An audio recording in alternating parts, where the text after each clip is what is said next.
I don't want to rehash a lot of what Nir said, but a lot of what Nir said is part of the reason why we need more money for the Partners Fund. In an annual year, we're sending about $2.5 million for Israel and overseas needs.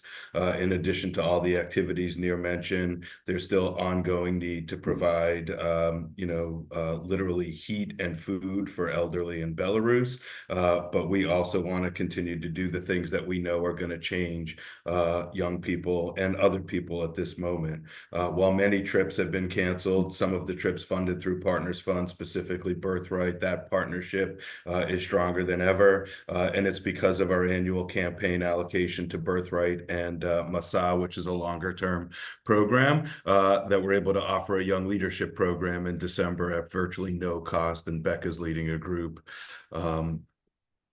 in a few weeks or next month to do some volunteering. It's the work that we're able to do to make sure that our educators are as equipped as possible in our day schools, our congregational schools, all of our educational settings, our youth movements, to teach about Israel effectively, to instill in the next generation a sense of pride and ability to stand up and defend Israel when they need to. Next month, we're partnering because of our investment through Partners Fund, supplementing other grants in JumpSpark, the iCenter for a whole day of learning for Jewish educators in our community on training. It's how we bring our Shinshinim.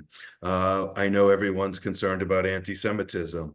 It's through the Partners Fund that we invest in a wide variety of programs, including and especially at this moment on campus, and what's happening on campus to provide enrichment and Jewish opportunities for leadership, engagement, and development. It's our security. Beyond Live Secure, it's Partners Fund that enables us to have the two best community security directors in North America who help keep us safe, advise all of our organizations on best practices, train our community on security.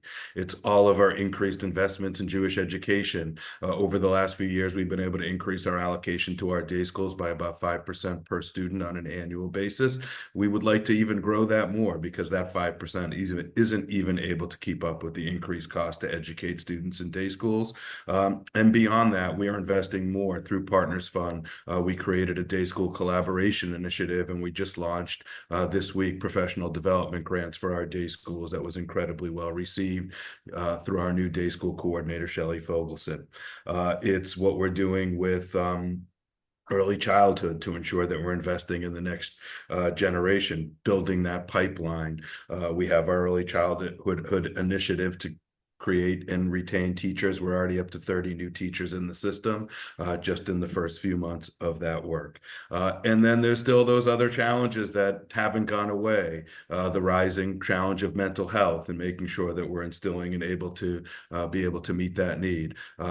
Aging services, cost to care for older adults is only continuing to go up, especially in areas such as home care and other important emergency assistance needs.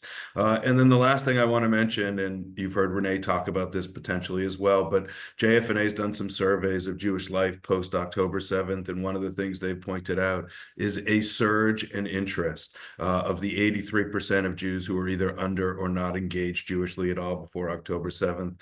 A little less than half have now started coming back into Jewish participation, and it's especially pronounced for those under the age of 40. And so while we have an incredible young leadership division led by Becca Langfelder, it's through Partners Fund that we invest in a whole array of organizations that serve this population. And when Elon Kramer from JFNA presented to our allocation volunteers a few months ago, he had a chart that showed where are those young adults who are coming from the surge going to. They're going to Moishe House, they're going to One Table, they're going to Repair the World, they're going to the programs that we invest in through Partners Fund. So that's my 2 to 3 minute elevator speech on why we need more. Always happy to have this conversation at any time. Come on any donor meetings and help equip you to be able to do the same.